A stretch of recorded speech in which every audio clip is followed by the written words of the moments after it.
are you finding that loan to GDVs have been capped? And what are developers' options if this is the case, if lenders across the board are reducing their LTGDVs? Well, Maslow as a development lender, we've shied away from making a general announcement that our loan to GDVs are capped, because we've never operated in that fashion. So we look at each opportunity as it comes in on its own merits, and no two developments are the same in terms of location, end unit values, etc. And I think trying to get a development to fit in a one product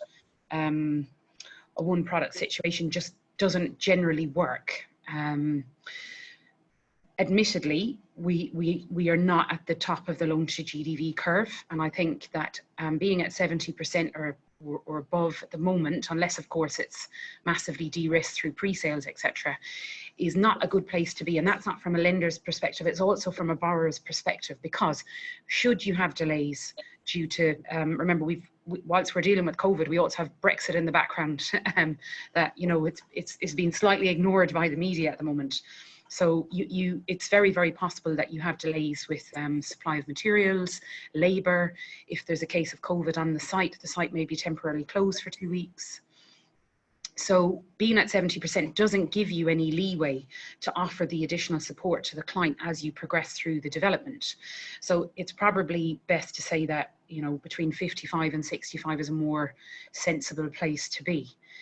And that obviously presents issues with leverage if you need to repay a bridge or make up acquisition price, and you need the equity. So what we've tried to do firstly is to ensure that we're up to speed on MES and equity options, that we maintain the relationship with those firms, make sure we know where their appetite and pricing is at.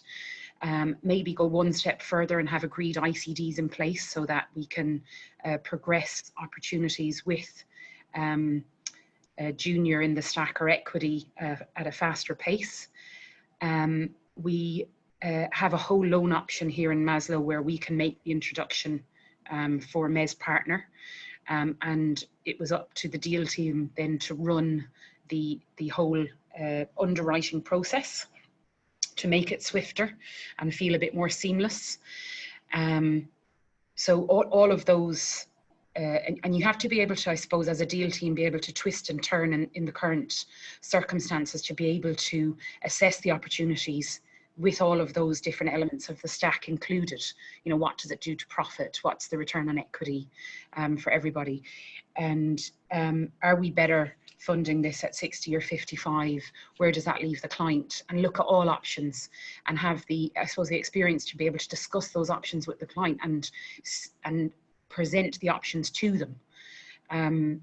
When we had a lack of liquidity in the GFC, MES was sort of born from that. And I suppose it's seen as a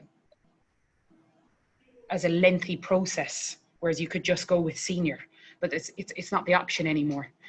And I think what you'll find is the MES lenders that are currently in the market and lending know development finance, so the process needn't be as difficult as it once was. That being said, we are still getting to 65 in some opportunities and 55 on others. But we look at all factors. So we're looking at hard cash, we're looking at the experience of the client, we're looking at the actual liquidity of the end unit. And as my previous point, the more boxes you tick, then the more de-risked the scheme can be, and the easier we can get to where the client needs to be. Thanks for that. Andrew, obviously you're, as a brokerage, you're seeing the wide kind of selection of products which are on offer at the moment, and you'll be able to see like where loan to GDVs are kind of capped at overall. What are the funding options for developers right now? What can they get in terms of leverage? Well, I think Emma sort of touched on it. The rebirth of the traditional MES lender coming back into the market is helping us to get the level of loan to value that the client needs. Remains to be seen whether that's sensible long term, because you know, we don't know what they're going to sell for. Obviously, who knows how long this is going to go on for.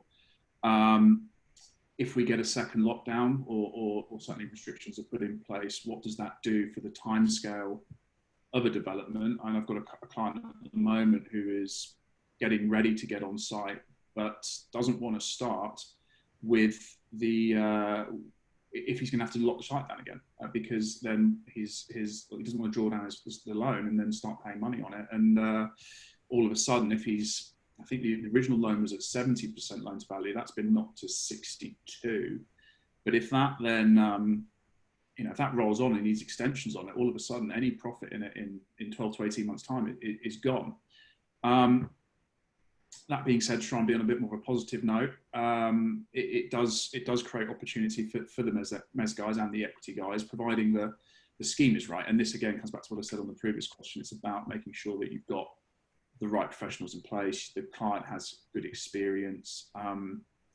As far as developers trying to get into the development world, maybe they did refurbs before and they've outgrown that and they are taking on their first developments, it's going to be tough. It's going to be very, very tough, particularly if they're equity poor. And again, Brexit, as you said, it's still lingering in the background. So it's a little bit of a suck and see at the moment. But as far as, there are lenders out there, there are guys going to pretty punchy numbers still. Whether they will perform on the numbers that are being promised, I've seen one at 90% loan to value. Whether that will happen, it's not my deal. So I'm not too worried about it from a personal standpoint. But I can't see anybody sensibly reaching a 90% loan to value in the current market.